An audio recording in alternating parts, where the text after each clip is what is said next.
using a voice transcription thing on my phone since I don't really like typing and I'm not the best with words. This was, God, I don't even know, like 7 or 8 years ago now. Maybe 6, I'm not really sure. My life's been a bit chaotic since then, so my head's filled with all sorts of memories and whatnot. Anyway, this was New Year's Eve back when I was still dating my ex, Duda. We were on our way back from a party when everything went down. It must have been well after midnight because I remember being extremely tired. Also, I'm sure you don't need me to tell you that driving on New Year's Eve isn't exactly the smartest decision, but we had no choice. The party had been at Duda's friend's place, but we were late additions to the guest list, so there weren't any sleeping arrangements left for us.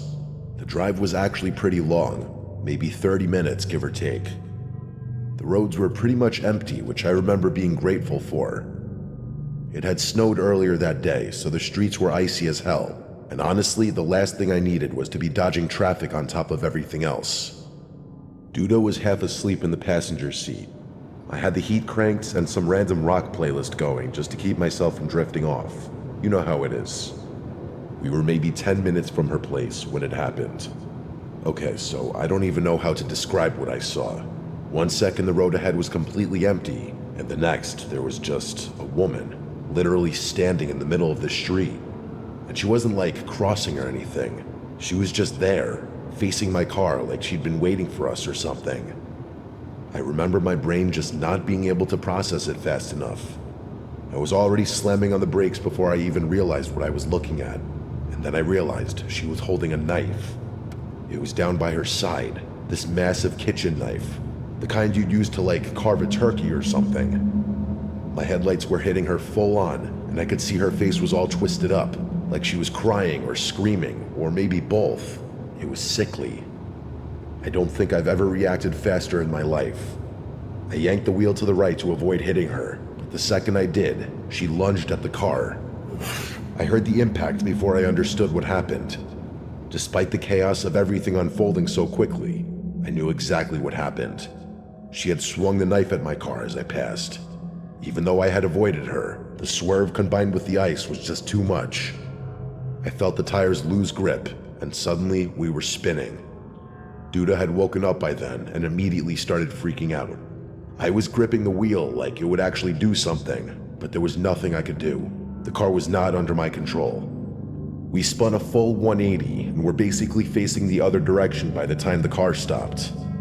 After recovering from the shock of almost dying, I looked up through the windshield and felt sick all over again, because we were now facing the direction we'd come from, which meant we were facing the woman.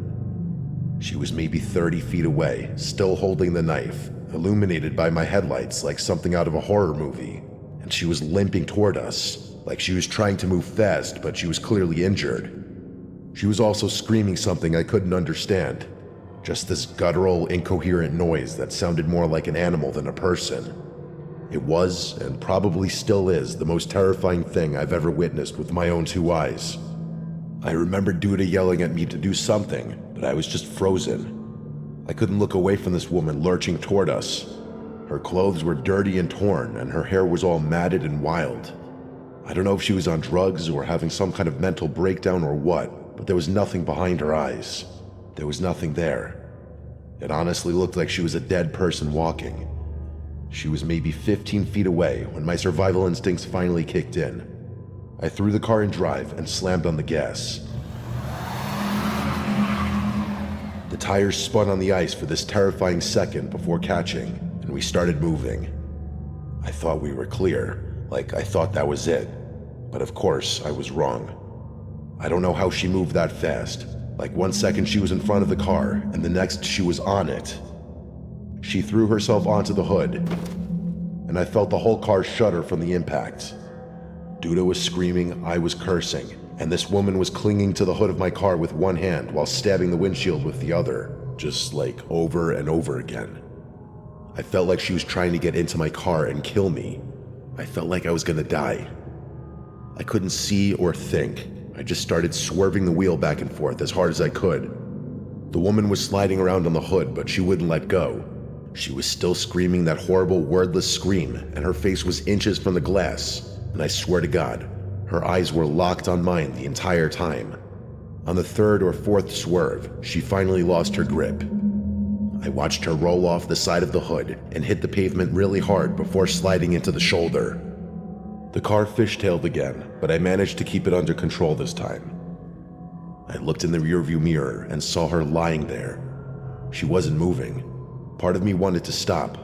I know that sounds insane given what just happened, but I thought maybe I'd killed her. Like maybe she was just some mentally ill person who needed help, and I just killed her. Duda grabbed my arm and told me not to stop. She was shaking and kept saying we needed to go, that it wasn't our problem, that we couldn't get involved. I said we should at least call the police, but she also shut that down immediately.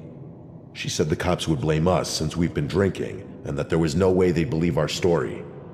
She said we'd get arrested or something.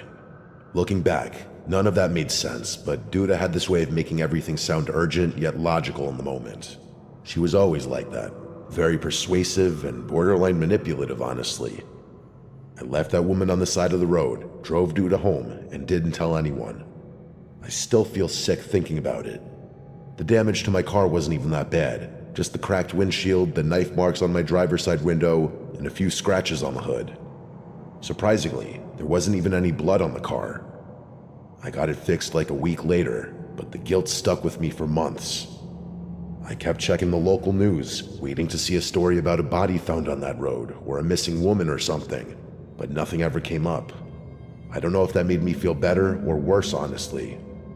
Part of me wonders if she got up after we left and just walked off into the woods or something. Part of me doesn't want to know. The thing that really messed with me, though, was Duda. She acted like nothing happened. Like within a couple days, she was back to her normal self, making plans, going out with friends, whatever. I brought it up once and she got annoyed with me, telling me I was being dramatic and that we did what we had to do. I remember just staring at her and thinking like, how can you be so cold about this? A woman tried to kill us and we might have killed her, and you're willing to just forget about the whole thing? We broke up a few months later for unrelated reasons. Well, mostly unrelated, but I'd be lying if I said that night didn't change how I saw her. Maybe I'm the crazy one. But an experience like that is not something you can easily forget, let alone move on from in 2 days. I might have ended someone's life that night.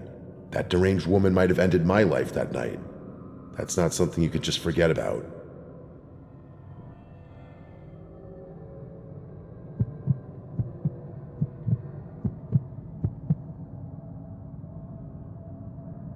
I went to Cal Berkeley for undergrad.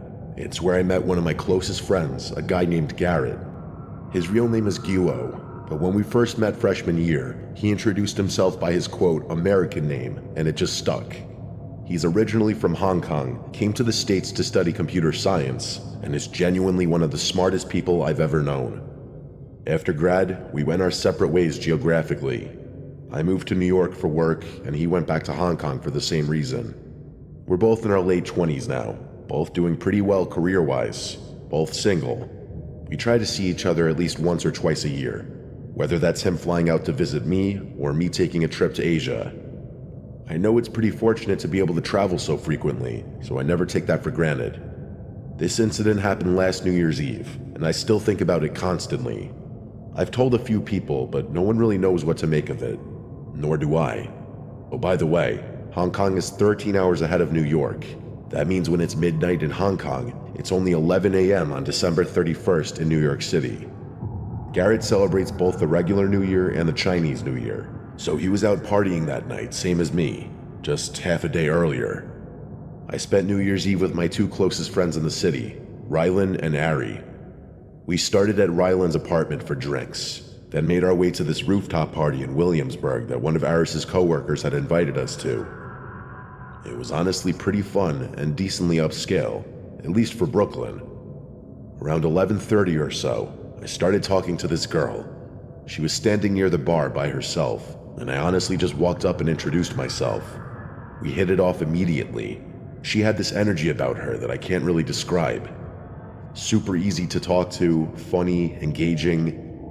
We talked for maybe 5 minutes before she pulled me onto the dance floor. Her name was Maitreyi. I remember asking her to repeat it because I'd never heard it before. She laughed and told me everyone just calls her Maitri because that's basically how you pronounce it. I thought that was kind of charming. She pulled out a pen and spelled it for me on my hand just in case I, quote, forgot. Things escalated quickly from there. We danced, talked some more, and kissed at midnight. By around 12:30, she asked if I wanted to get out of there, so we grabbed an Uber back to my place in the East Village. I'll skip the next few details, but I will say it was a great night. We stayed up talking for a while afterward, and I learned a decent amount about her. Here's everything I remember. She was originally from San Diego. She was an artist, more specifically a painter, and she mentioned she used to do graffiti and murals before transitioning to more traditional stuff. Her middle name was Mia, which was also the name of one of her cats. The other cat was named Cosmo. Her birthday was April 28th. Her best friend growing up was from some tiny town in Germany called Hillesheim. Her dad was a patent lawyer. These are random details, I know, but they become important later, trust me. At some point, she mentioned her clothes smelled like the bar, so I threw them in the wash for her. She borrowed one of my t-shirts to sleep in. We fell asleep not long after that. I can't remember really what time it was. When I woke up the next morning, she was gone. At first, I didn't think much of it. People leave after hookups, it happens. I figured she slipped out early to avoid any awkwardness, which was fine. But then I started noticing things that didn't add up. The first thing was my apartment door. I have a standard lock that you can only lock from the outside with a key, meaning it doesn't auto-lock. When I got up to use the bathroom, I noticed the lock was still engaged, which meant either she had somehow locked it from the outside without a key, or she'd never left at all. But both of those were impossible scenarios. I checked the rest of the apartment. My place isn't big. 1 bedroom, 1 bathroom, a living room, a small kitchen. There's no second exit. The windows also don't open more than a few inches. I even searched my closet like an idiot, as if she might be hiding in there, but she wasn't. The impossibility of the situation made me start questioning my sanity. I started wondering whether my drunken state had caused me to imagine the whole encounter entirely. I kept pacing around my apartment frantically, as if she would just appear out of some corner and reset everything back to normal. Her clothes were also gone from the dryer, which added to the mystery, and the shirt I lent her was nowhere in sight, proving that she had slept over. But she was nowhere. I stood there for a while trying to figure out what the hell had happened, but no explanation I could come up with made sense. To make matters worse, I soon realized that I never got her number, or any form of contact at all for that matter. For the rest of the day, I tried to piece together everything I could remember about her. The details I listed earlier, that's pretty much everything. I kept repeating them in my head because I knew I'd forget eventually. Later that afternoon, I randomly felt compelled to call Garrett. I don't know why exactly. It was just a super bizarre impulse that just kind of came out of nowhere. It wasn't like I had anything specific to tell him. I just had this weird urge to ring him. We caught up for a bit, talked about work, talked about our respective New Year's celebrations, the usual stuff. He seemed a little off, though. Eventually, I asked him what was wrong. He sighed and told me he met a girl the night before. They'd hit it off, gone back to his place, and she left the next morning without saying goodbye. No number or contact or anything, and he was bummed about it. I laughed and told him the exact same thing happened to me. Like, the exact same thing. But here's where things get really freaky. He told me her name was Maitreyi, like my tree. I felt this weird chill run through me. I asked him to describe her, and he started listing details. Everything matched up almost perfectly. Her birthday was April 28th, she was from San Diego, a painter who used to do graffiti. I cut him off before he could finish, and asked if she had a cat named Mia. That's when he went a little silent before saying yes. You could imagine what happened next. The two of us spent like 15 minutes just listing as many things as we could remember about her, and all of it lined up. It was actually kind of horrifying. It gets worse though. He actually had pictures with her, something I didn't have, and he showed them to me. It was the exact same girl, I'm 100% certain. We tried to rationalize it, but every explanation we could come up with was ridiculous. And here's the thing. Hong Kong is 13 hours ahead of New York. Garrett met her around 11 p.m. on December 31st, Hong Kong time. I met her at around 11:30 p.m. on December 31st, New York time. That's roughly a 12-hour difference, but a flight from Hong Kong to New York takes at least 15 hours, and it's usually longer, more like 16 or 17. Even if she had somehow gotten on a plane the second she left Garrett's apartment, she couldn't have made it to that rooftop party in Williamsburg in time. The math didn't work. It was literally impossible. And even if we ignore the flight time somehow, how would she have known to go to that exact party? How would she have ended up talking to me? How would she have known to use the same name, the same details, the same everything? I still don't have answers to any of these questions. Neither does Garrett. We've talked about it probably a dozen times since then, and we always end up at the same place. We don't know what happened, and we probably never will. Neither one of us saw that girl again. The thing that messes with me the most is how real it all felt. I know for a fact that she wasn't some drunken hallucination. I literally talked to her for hours. She slept in my bed, and then she just vanished from a locked apartment with no other exits. Garrett and I don't really know what to do with this. We've both tried looking her up online, but Maitreyi with no last name and only vague details about being an artist from San Diego doesn't exactly narrow things down. We've found nothing. New Year's Eve is fast approaching, which is why this is all fresh in my head again. Usually, the insanity of crazy, unexplainable experiences fades over time, but for some reason, it feels like the opposite for me. The more time passes, the freakier it is to think about the possibility that I may have slept with a ghost on New Year's Eve. I know that sounds ridiculous, but I don't have a better explanation for what happened.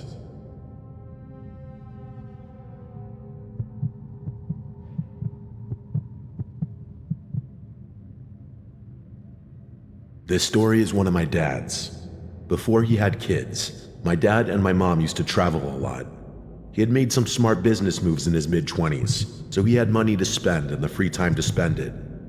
They were both big skiers, but the only good skiing that was accessible to New York City was in Vermont. So over the years, they actually purchased a few lodges up there. The first one was in Ludlow. They bought it from some guy named Mr. Black who lived on West End Avenue in the city. It was this old black shuttered place that my dad always referred to as the Black House, partly because of the shutters and partly because of the previous owner's last name. They'd sell quarter shares to friends and cycle things out every few months to help cover the costs. They kept the place for a few years before eventually switching to a second property. The second lodge was about halfway between Ludlow and Rutland, right along Route 100 in what locals call the Lake District. There are like 5 lakes in a row along that stretch of road, and the house sat right on the edge of one of them. My dad's friend Victor and his wife Lisa went in on that one with them. Victor and my dad had been close since college, and the 4 of them would take trips up there together pretty regularly. This happened one New Year's Eve. I can't remember exactly what year, but it was obviously before I was born. Lisa and my mom were away for a friend's wedding or something. I can't really remember the specifics, but it's not that important. What matters is that Victor and my dad decided to take a trip up to Vermont by themselves to ring in the new year. It was the night of December 31st. The 2 of them were upstairs cracking a few beers and just catching up.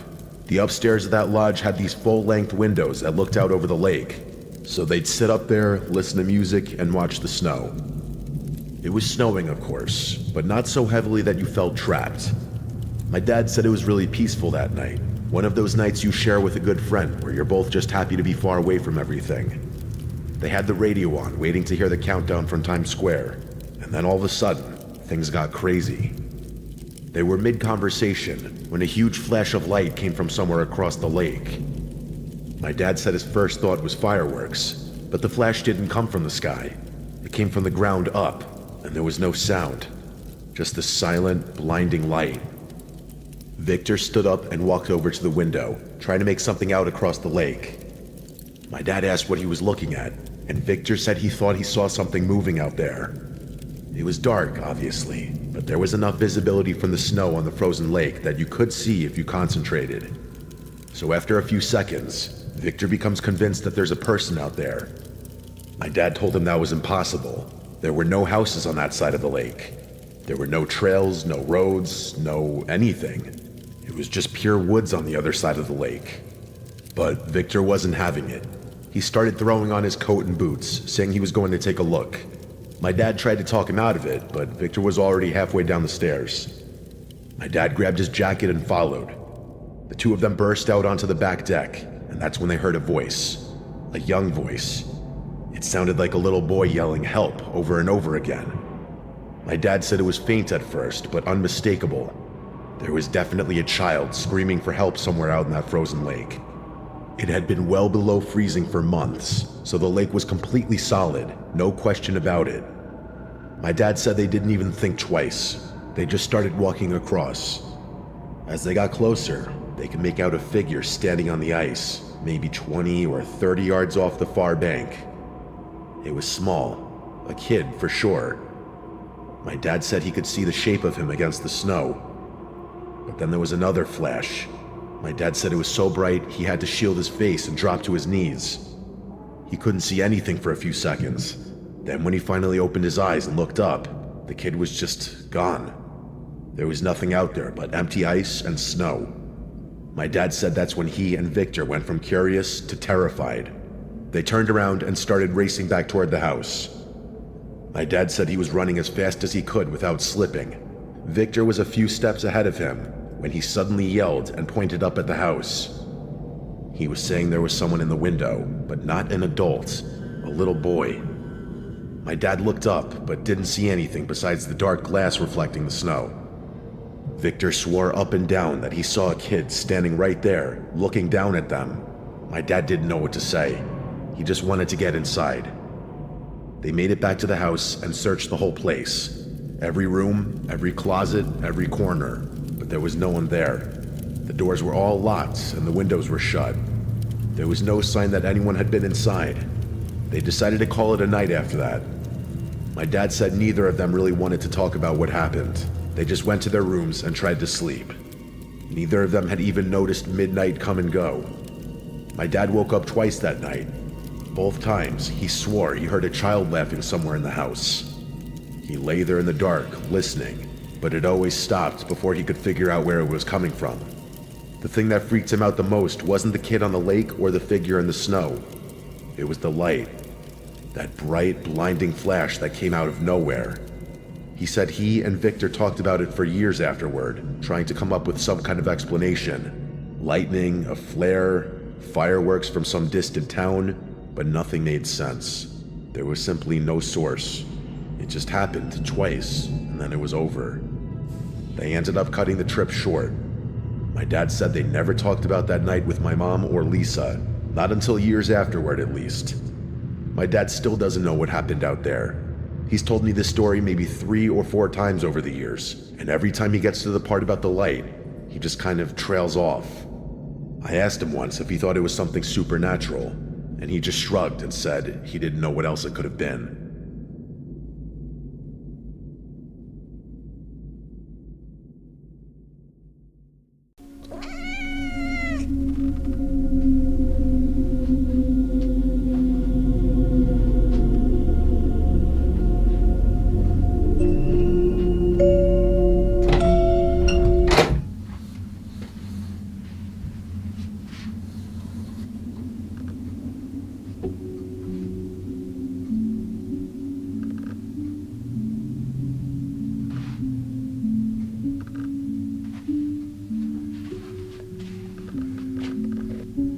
Cat sitter rules, please follow carefully. Luna is very sensitive, okay? Do not break these rules. 1 meow is water. Place fresh water outside her door and step away. Yeah, okay, I can do that. 2 meows is food. Leave her bowl outside her door and step away.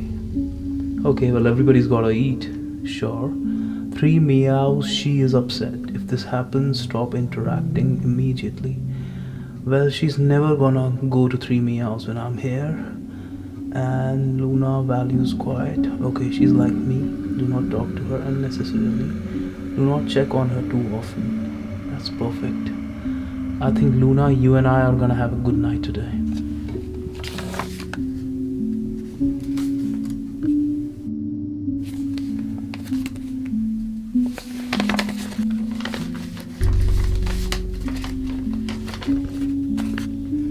Wow, $70. Awesome.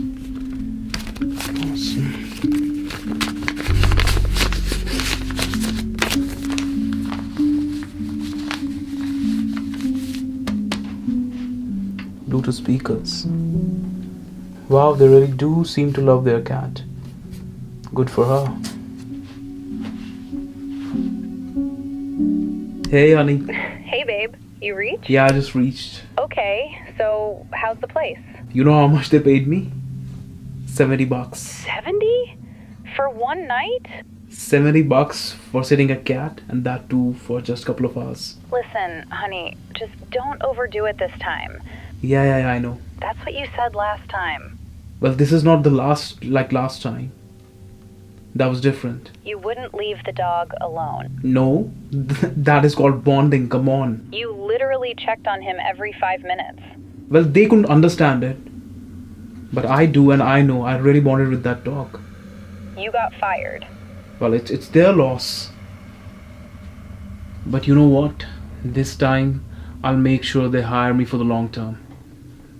I'm gonna make sure that I make the cat so happy, I tend to each and every one of her needs, that they're gonna hire me for a long term. I'm gonna be the permanent cat sitter of Luna. Luna?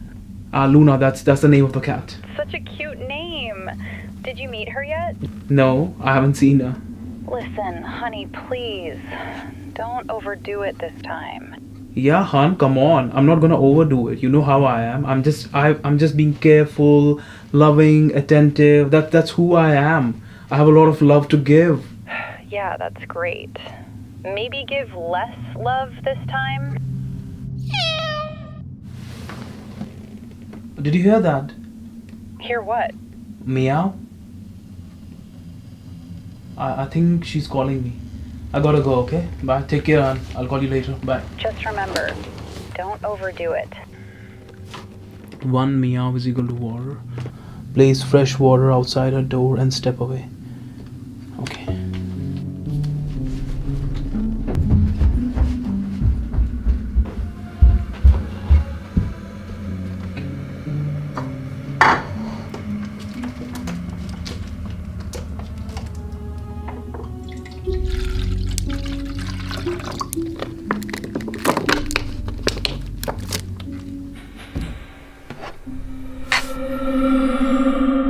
Thank you to FlexiSpot for sponsoring this video. I've needed a standing desk for a long time because sitting all day while editing was draining my posture and energy.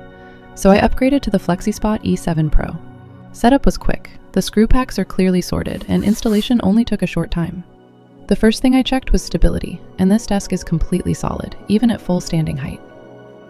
The water cup test barely moves because each leg has its own dual motor, giving it great balance. I loaded it with heavy gear and it handled it easily. The E7 Pro 25 model supports up to 160 kilograms. The lift is smooth and quiet too, rising at 40 millimeters per second with noise under 50 decibels, so it never interrupts work. You can preset your ideal height and switch from sitting to standing instantly, and it blends seamlessly into daily editing, writing, and filming. The built-in cable management keeps everything clean and organized, which I really appreciate. After using it, I genuinely feel the difference. It supports my body instead of tiring it out. And for the features it offers, it's a very cost-effective desk at this price point. And FlexiSpot has since upgraded the E7 Pro for 2026, increasing the load capacity to 180 kilograms and improving the lifting speed and power efficiency. Plus, with a 10-year warranty and 60-day free returns, it's completely risk-free to try. If you want to upgrade your workspace, FlexiSpot has standing desks, ergonomic chairs, sofas, and more. The link is in the description. Feel free to browse and check them out.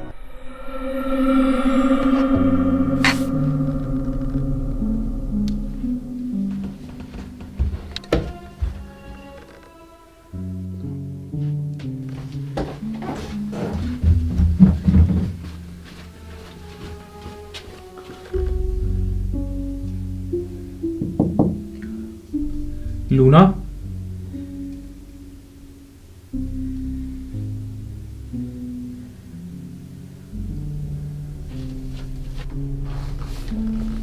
Luna? Luna? Luna? Luna? Luna, your water is here. I'm just keeping the water here, okay? Whenever you want to drink it, just come out and drink it. If you need anything else, just let me know. Just meow. Bye.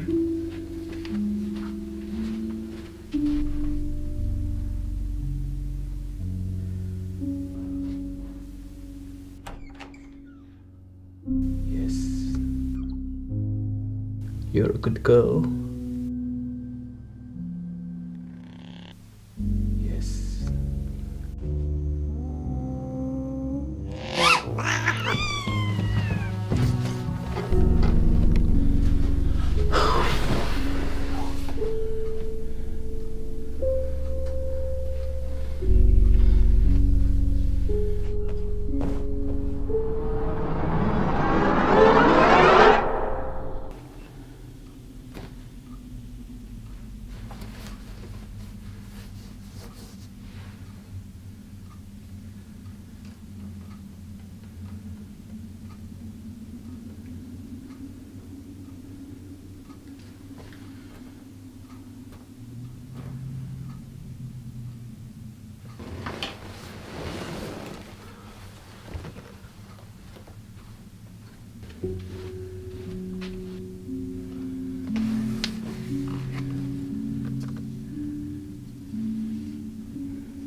Luna, did you drink the water?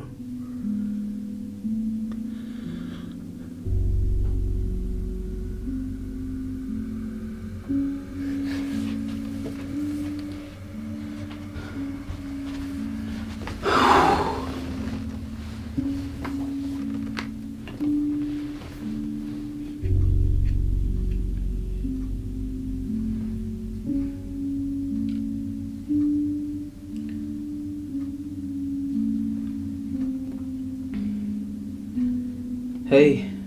What now? Yeah, actually, she wanted some water. I just gave her some water, but it's been 5 minutes and she's not drunk any of the water. I'm just getting a little concerned. Why are you timing the cat? You're disturbing her. Seriously, stop annoying her.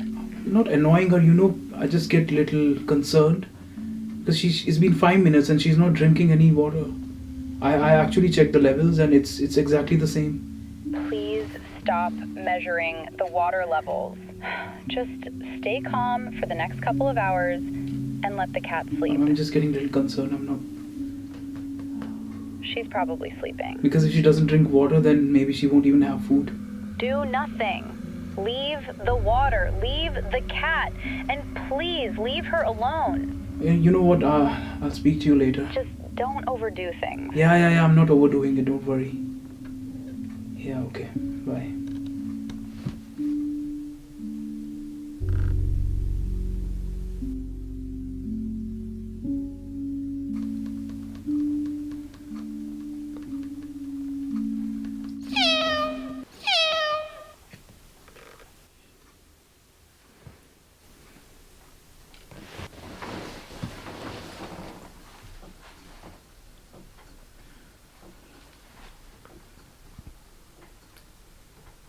Okay, Luna, let me get you some food.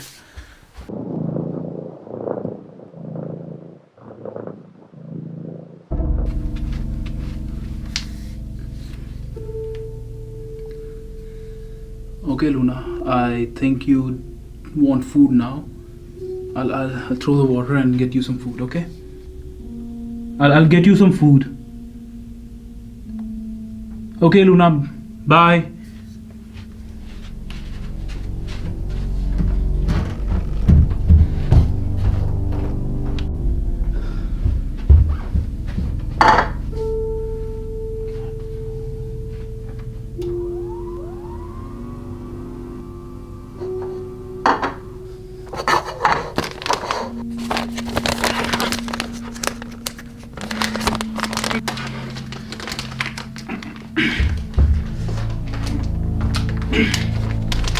It's not opening.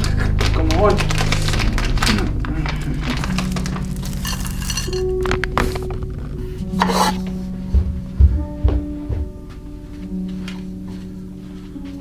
Luna? Luna, I just got your food. I hope you will enjoy it. It smells delicious, Luna. Do you want me to? Okay, I'll just keep it outside your door. Luna, I'll just keep your food outside. So please come and have it. If you need anything else, just meow, okay?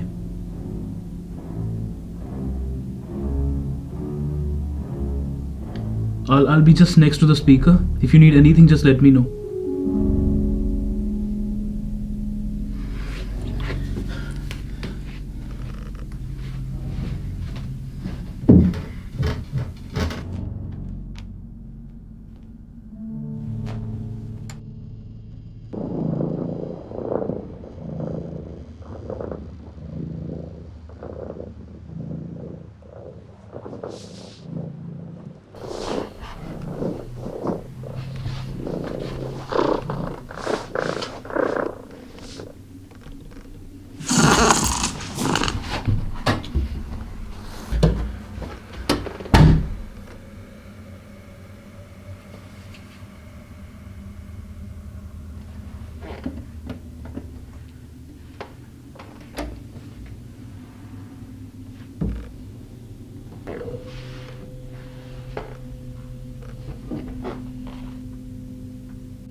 Hey. Hey, how's it going? I don't know. It's not going that good. What do you mean you don't know? What's wrong? Well, she is not drinking water. She did not even have her food. So I'm not sure what's wrong. I'm getting really worried about her. Did you leave it outside the door and step away? Yeah, she did meow once and I gave her water, and then she meowed twice and I gave her food, and both the times she did not have water as well as food. You are interfering. No, I am not interfering. I'm not disturbing her, come on. You're literally doing I'm it just again. being a concerned You're being too cat sitter. much. That's it. What? Because I'm right. You know what? It's just useless talking to you. You won't understand. I'll just speak to you later. Yeah. Please just leave the cat alone. No. I'll mean just speak it. to you later. Bye. Yeah. Yeah. Bye.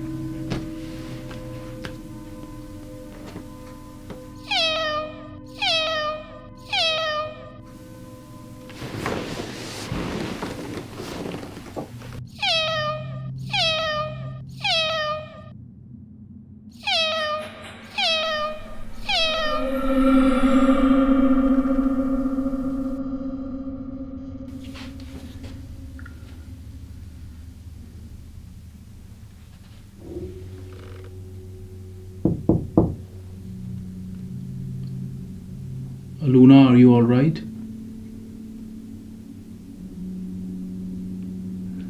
Luna? You have not eaten the food. Are you alright? Luna, are you alright? Luna, I'm really starting to get worried about you. Luna, you have not drunk water. You have not had your food. I think I need to come inside, Luna. I'm really worried about you. I'm coming in, Luna.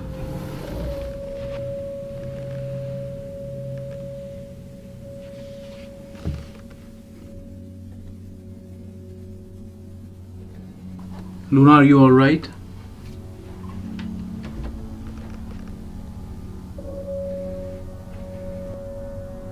Luna, are you alright? Luna, are you alright?